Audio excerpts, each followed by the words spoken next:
From broke to boss, I flipped the script. Super Trucker Podcast got me fully equipped. Left the noise behind, now I'm stacking green. Voyager Nation made me live the dream. Execution versus excuses is a major part of this business called trucking. We got Mike here to break it down for us. We will start with question number 1. So why do dreamers blame dispatch, brokers, and carriers while achievers simply adjust? Well, because that's the name of the game. Excuses. You know, like it's easier to blame somebody else than take responsibility and be accountable for your own actions. So, you know, sometimes when you fuck up and you don't own it, how do you ever learn? And if you're in this for a long haul, so you end up never learning. So I think it's just a given. As an owner operator, you're a businessman. You gotta learn. Like I always say, like one thing that every business owner needs to learn as fast as possible. And without learning that, there is no progress ever. You gotta learn how to lose and smile back at it and carry on.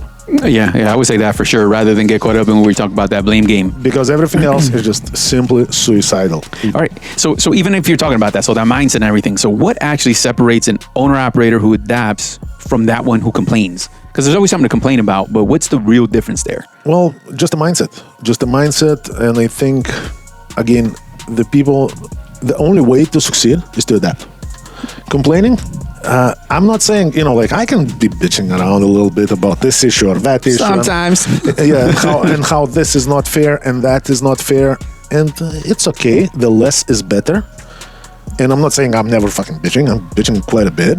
However, I'm not drowning in my own bitching. I will bitch a little bit. Right. And I will carry on with business. Because if now my business became bitching, I'm in the bitching business, not trucking. and the results that I'm going to get is going to be exactly that. More bitching. All right, man. So basically, how do achievers react to slow weeks versus compared to dreamers? You just carry on and you compensate just the same way the achievers react to good weeks. You know, if the week is good, you don't cut it short just because it's good. Right. You take everything from it. That's your achiever. When the week is bad, you do the best you can do without cutting it short either. Then the dreamers, this is what the dreamers do. When the week is good, it's all right to go home on Thursday because I already met the goal for this week, right? Right, yeah. When the week is shitty, I'm just going to go home because it's a shitty week anyway. So now you start adding those things together.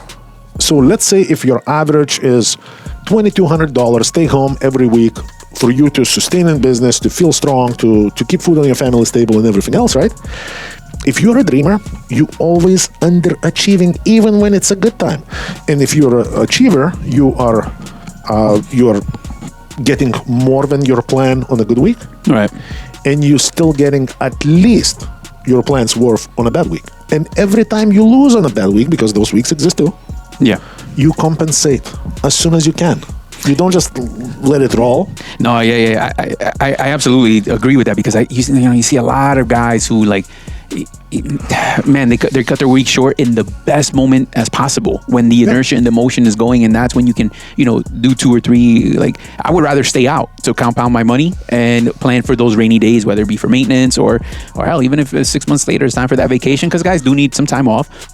But it's getting pulled out of the good times. It's even if you have more than enough money, but if you're still in that business called trucking, despite you gotta go at it. Like if you're just there, it's good enough. It's good enough. It's only the matter of time before the industry chews you up and spits you out. For sure. So leads us to the next one. Why does emotional decision making destroy otherwise capable owner operators? Well, because it's emotions. That's, have you ever made any good emotional decisions? No, probably not. It was my feelings. I would say, let's say, like me adopting a cat. I think that's a good emotional decision. But I also think like, but that cat does not put food on the table. No. But I just say like anything emotional, right? Like, yeah, you're right. Like buying. I always think if you're going to buy an investment for your business, like right. So like we were talking about before, a truck. So that truck, always understanding what comes with that purchase. What will this purchase bring me next, or what will this decision bring me? What comes along with its decision, and just have a clear understanding of that. when it comes to business. So yeah, sometimes you like that truck or whatever, but is it worth the money? Are you getting paid more rate per mile because you have that special paint on there that the guy put, that random 6Gs? No, you're not. Are you getting paid more because you have this beautiful looking long nose speed that runs you 4 miles with a gallon? The people that getting the shit delivered by that beautiful truck, we give 0 Fs what truck arrived as long as it's on time. Yeah. So I think it's more of that. This is that emotional decision that puts you in the wrong place. Yeah. So leave your emotions at home, and business cannot be emotional, or at least like it's okay to be emotional a little bit here and there. Like bitching is always good, a little bit to vent. but you cannot be lost in that. Because all right. If you're lost in that, it's over. So what happens when an owner operator, what do we got here? What happens when an owner operator? What habits? Well, I'm sorry. What habits make an owner operator valuable instead of a problem? I think it's not just an owner operator. It's anybody in the people that you surround yourself with, right? So what's a valuable owner operator? That's somebody who is serious about their business. Because if we're serious about their business, we're serious about our business. Right, so let's elaborate that, because a lot of people find themselves being serious. So I think to the point is, serious means the guy's going to show up. The guy's going to show up. He's going to be disciplined, consistent, and bring discipline to the table, and understands he does not control much other than showing up and how you show up. Yeah, and doing the best you can do, and not quitting left and right because of your stupid emotions. Because imagine now, the best explanation. Let me try to somehow connect these dots, right? Right. So, for example, if I'm an owner operator and I lease on to the trucking company, and the owner of that trucking company or whoever is in charge there always cannot separate the emotions from business. And now everything is emotional. So, for example, if I'm late for a delivery, it could be many things: the truck breakdown, the weather, the traffic. We got held up at the shipper receiver.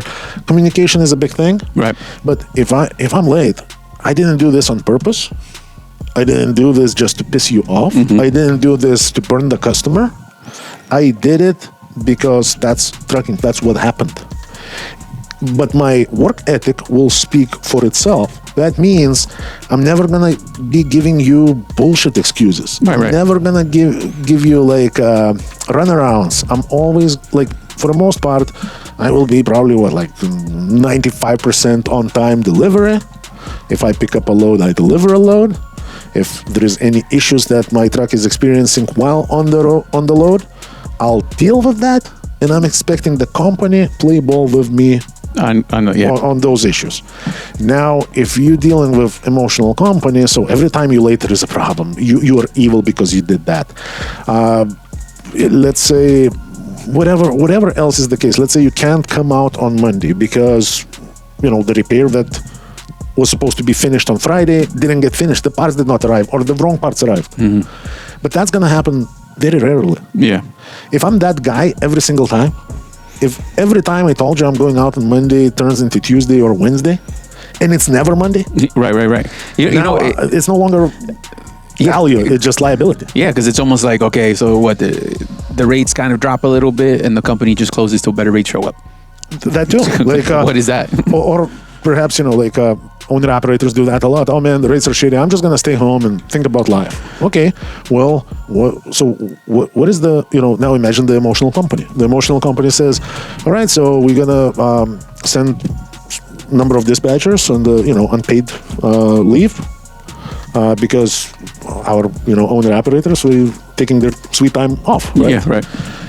And now, but you're the owner operator who's not taking that time off. You're the owner operator who expecting to have the company to have enough strong dispatchers to get you the top rates. I would just say, right now you're paying the price. Yeah, but those emotional decisions. Yeah, I would say any company, any major carrier doing that, it's chaos no matter what. However you look at it, even if you're looking at it as the guy that does shut down because the rates ain't good, you're like, I would never work for this place. They're shutting down left and right whenever they feel the rates aren't good. You would not value that. Yeah, because my business, my life, my plans are not built around somebody's emotions. Right.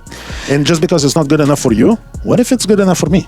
Correct. There we go. And if you're willing to put all your life down or on hold just because you're willing to prove the point to somebody, what if I'm not? Yeah, you want that opportunity. So how often do people quit right before things would have stabilized? All the time. Every single time, like this video that I see all the time, obviously done by many people on the YouTube Shorts or whatever, when they say, today is a very bad day. Tomorrow, the day is gonna be even worse, a lot worse. The day after tomorrow is gonna be the beautiful day. Most people will quit tomorrow. So most people will quit right before the change. The change. And the difference between achievers and dreamers, anybody who achieved anything in any business, not just trucking, we've been through that cycle. It's not that we're lucky. It's not that we just, the life didn't hit them as hard. No. We just stuck to it no matter what.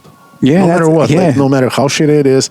If you think this is it, but you're still in business, well, maybe this is not it. Carry on, carry on, stay calm, and carry on. That's the only way. So when you see this beautiful company, regardless if it's trucking, construction, hot dog stand, you name it, we've been through that same grinder, and the only difference between that beautiful company and the shitty hole in the wall is we've been through this no matter what. We never quit on themselves. Yeah, I agree. And then it becomes easier for them not to quit because in trucking, the problems are the same over and over again. You get better at handling the problems. So guys, stay with it. Make sure you are executing and not making excuses. If you're looking for a great opportunity, it is 863-342-5171. The best trucking company east of Mississippi. Hands down. All right, guys. We'll talk to you soon.